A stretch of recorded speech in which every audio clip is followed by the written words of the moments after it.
So, okay, now let's get the last thing I'd like to look at just quickly is the idea of this universal basic income as a solution.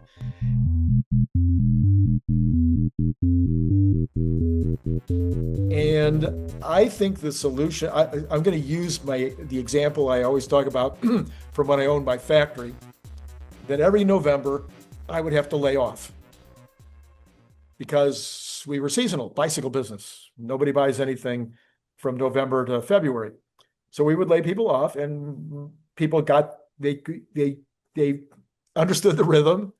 They were going to be hired back in March. So I also figured out the rhythm. And so I figured out a method. And my method was I would go in and I say, okay, it's that time of year. Would you guys like to all work, everybody in this department, the printing department, let's say, would all of you in the printing department prefer to work 3 days a week? Or would 2/5 of you like to go home? Mm.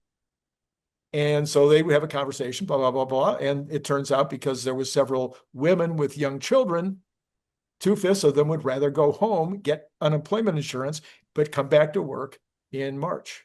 Yep. And then I say, is there any, now that we've got that taken care of, is there anybody else that would just like to go home? They'd like to they'd like to take a very long vacation and get unemployment insurance. And there would be maybe one other person that might say, yeah, I'm good with that. So I think this is the kind of world that we'll be in. We're already seeing a little bit of this.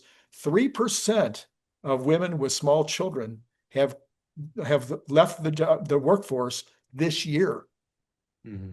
So we're seeing maybe enough wealth already kind of showing up under Trump to where some young mothers are saying, and they're also maybe this trad wife thing, but some women are leaving the workforce. So I think that's the kind of thing we'll see as wealth builds up. People can make choices that they didn't even think they could make to go home.